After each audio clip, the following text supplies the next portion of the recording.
We are midway through a season already filled with plenty of upsets and some surprising teams. Ohio State still tops the Associated Press poll with Baylor, TCU, Utah, and Clemson rounding out the top 5.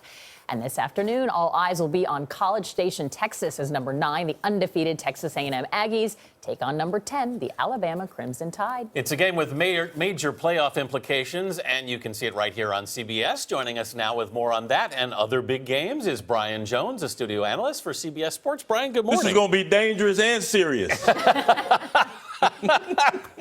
All right, let's look at this Texas A&M Alabama game. Yes. Can Alabama keep up this momentum? Oh, yeah, they can. You know, what Alabama's actually built to beat teams like they faced last week. That's Arkansas, and the week before that, Georgia. That's why I thought they'd go between the hedges and knock off an undefeated Georgia football team. Teams that are giving them problems, spread teams like Texas A&M. I'm a Longhorn. I hate praising Texas A&M, but they're sitting there undefeated, and they've got an excellent offense. The question is their defense. Can they stop rushing teams like a power rushing team Alabama possesses? That's why they have the new defensive coordinator, John Chavis, who came over to shore up that defense. That's going to be the key. One, running the ball with Trey Carson and stopping Derrick Henry of Alabama. Let's talk about some of the coaching announcements this week, because there were some big ones. And let's start off with Steve Spurrier. So he said it's a young man's game. Do you think this was just about age? Well, I don't think it was about age.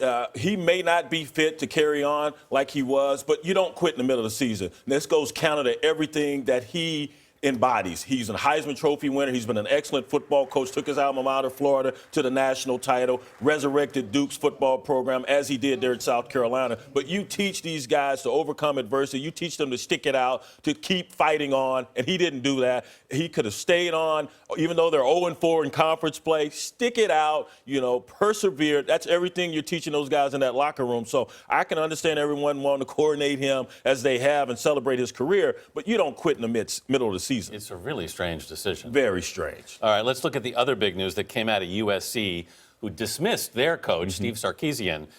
Second firing in recent years. Where does this program go from here? Well, they did Steve Sarkisian a disservice, guys. I think I sat here and told you at the beginning of the season that he, after the incident at the alumni event, the Fight On event, and he was clearly inebriated, I felt like they should have given him or issued a leave of absence then. Right. And that they waited till after you lose a game versus Stanford at home, you get a big win on the road where you dominate Arizona State, and then you lose at home once again to Washington, and now everything is coming out in droves. Everyone's got this incident that occurred or that incident that occurred, so everyone's piling on. And so Pat Hayden, who's culpable in this whole deal, he decides now it's time to issue a leave of absence and then subsequently, dismiss the head coach. So they've been through this before. A couple years ago, Lane Kiffin was the head coach, who's now the offensive coordinator at Alabama, and they were able to go 7-2. Ed Orgeron took over as the interim head coach. Clay Helton, who's the interim head coach now, was the offensive coordinator, and they won 7 out of 9 ball games back then. But Ed Orgeron,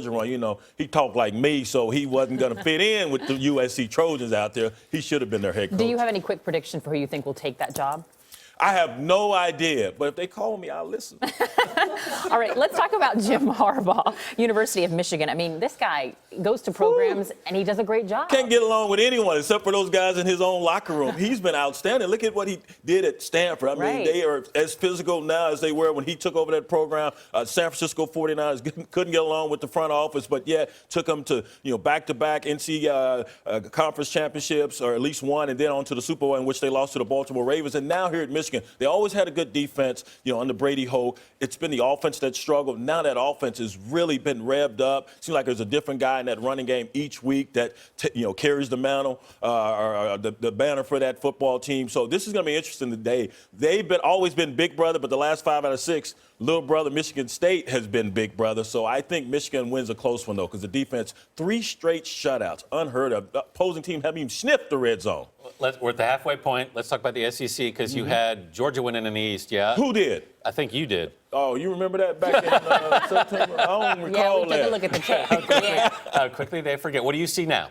Wow, Florida. I didn't expect Florida to go on the run that they've been on. They got LSU tonight. I think they lose that ball game, but they've been outstanding. Florida's in the driver's seat.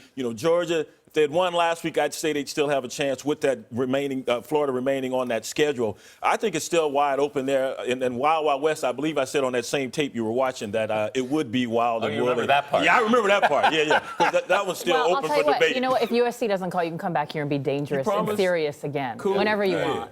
Right. All right, Brian Jones, who we remind you is available for that USC coaching job. Thank you very much for being here. A reminder, you can see that important matchup between Texas A&M and Alabama this afternoon right here on CBS.